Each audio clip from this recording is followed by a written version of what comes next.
C'est tout pour le 19.12. 2025 4e année, 299e jour depuis l'inversion totale. Bienvenue à tous. Pour le rapport quotidien de la situation, dans le rapport d'aujourd'hui, nous constatons une pression persistante sur Foulia Apple avec un total d'environ situation au front, frappes ukrainiennes sur les infrastructures énergétiques et de sanctions russes, nouvelles armes occidentales, problèmes structurels russes liés au manque de main-d'œuvre et plus encore. Des drones ukrainiens ont visé une usine chimique à Tolyatti, région de Samara. L'installation est en feu et l'incendie reste visible, selon les rapports.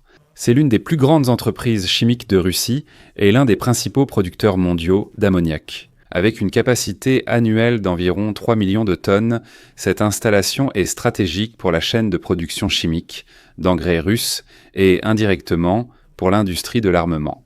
Selon un sondage de l'Institut de recherche d'opinion INSA, il y a de nouveaux taux de popularité pour nos hommes politiques allemands. Notre chancelier est avant-dernier, en partie car il n'a toujours pas tenu sa promesse électorale sur le taux russe, comme beaucoup d'autres. Alice Weidel était désormais 5e et la femme politique la plus populaire, tandis que la première place revient à un homme, aussi connu comme le jumeau compétent d'Arman Laschet. De qui s'agit-il ? Il s'agit bien de notre ministre de la Défense Boris Pistorius. Pourquoi est-il important de le mentionner maintenant dans le rapport de situation ? Parce que nous sommes toujours en pleine guerre de l'information. Et il n'y a pas que la Russie, d'autres pays aussi essaient de détruire l'ordre en Allemagne pour imposer leurs propres intérêts. Et alors qu'une véritable guerre se déroule à seulement quelques kilomètres de chez nous, notre ministre de la Défense reste, entre autres, très populaire.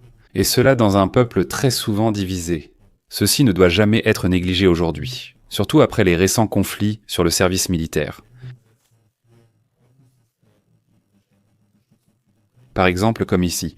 L'industrie de l'armement ukrainienne produira, avec l'Allemagne, 200 nouveaux systèmes d'artillerie automoteur Burana. Ces systèmes, montés sur un châssis Mercedes-Benz, doivent renforcer nettement l'artillerie mobile ukrainienne. Le projet coûte environ 815 millions de dollars. L'Allemagne fabrique le châssis, l'Ukraine le canon. L'unité spéciale Alpha du service de sécurité d'Ukraine a mené une frappe ciblée contre des pétroliers de la flotte fantôme russe en Méditerranée. Selon les autorités ukrainiennes, l'opération a été menée par des largages aériens précis, comme le montre cette vidéo. Lors de l'attaque, le navire était vide, sans danger immédiat pour l'environnement, comme lors des récentes attaques contre des navires de la flotte fantôme en mer Noire.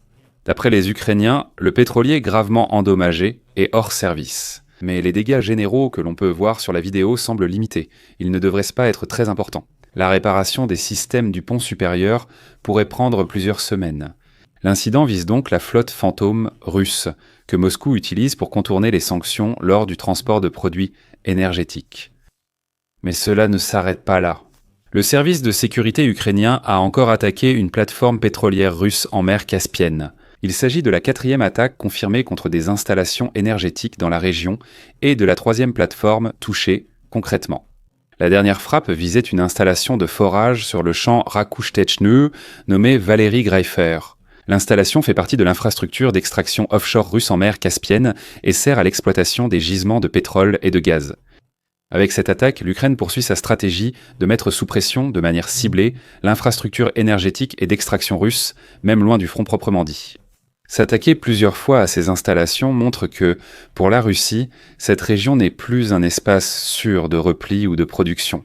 La portée opérationnelle tient moins à la destruction immédiate des plateformes qu'à la perturbation durable de l'extraction, de l'assurabilité, de la sécurité et surtout de la logique d'investissement des projets énergétiques russes. Car ils veulent, comme on a pu le comprendre la dernière fois, continuer à promouvoir de tels projets avec les Américains après la guerre. Et aussi déjà que des investisseurs américains y investissent de l'argent.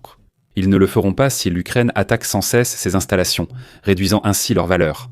La bataille pour Oulaïpol continue. Les Russes sont arrivés à la périphérie est de la ville après avoir tenté de la contourner récemment. En même temps, on voit aussi les premières images d'un soldat russe brandissant un drapeau russe au-dessus de sa tête sur la route d'accès nord. À mon avis, les Russes en commune se trouvent à 3 des 4 entrées de la ville, ce qui fait que l'accès ouest est le dernier qui reste aux Ukrainiens. Il n'y a pas eu beaucoup plus de gains territoriaux aujourd'hui. La guerre fait rage, les Ukrainiens restent en défense et attaquent du peu, tandis que les Russes attaquent sans progresser. Je n'ai pas besoin de rapporter chaque ligne d'arbre conquise dans la journée. Comme toujours, restons brefs et concis. L'Australie a livré à l'Ukraine les 12 derniers des 49 chars de combat Abrams promis.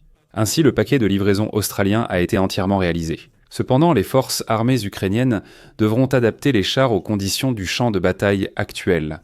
Cela comprend des protections renforcées contre les drones, des capteurs et communications adaptés, et des modifications pour une meilleure intégration au système de commandement et de reconnaissance ukrainien. Ce n'est qu'après ces modifications que les chars Abrams pourraient enfin déployer tout leur potentiel dans les conditions d'engagement actuelles. Les rapports sur l'arrivée d'environ 10 000 travailleurs indiens en Russie s'inscrivent dans le contexte d'une importante pénurie de main-d'œuvre. La mobilisation, les pertes élevées et l'expansion de l'économie de guerre ont laissé de grandes lacunes dans le secteur civil, que Moscou tente de plus en plus de combler par la migration de main-d'œuvre.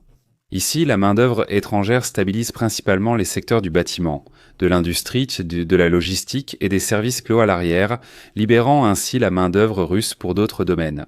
Cependant, il existe en même temps une zone grise problématique.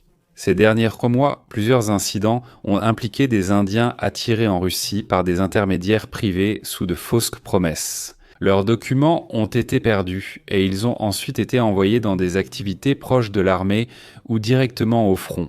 Il n'est actuellement pas prouvé que des travailleurs recrutés officiellement aient été envoyés directement au front. Le risque survient surtout là où il y a des recrutements.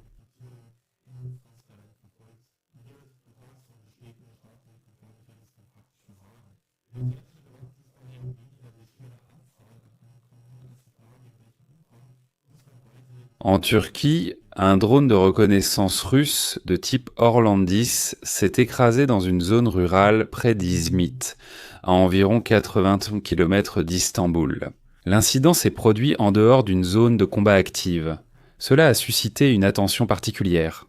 Les autorités turques ont ouvert une enquête afin de déterminer l'origine, la trajectoire de vol et la cause du crash.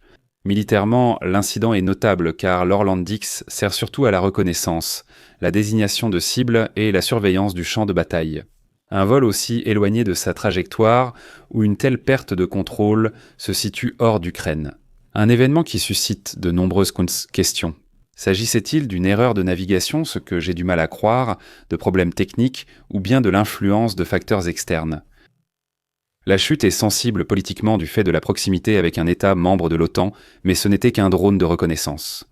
Il est possible que les Russes aient aussi tenté de faire du renseignement en Turquie, mais il est impossible de le confirmer, et les Russes ne répondront pas non plus.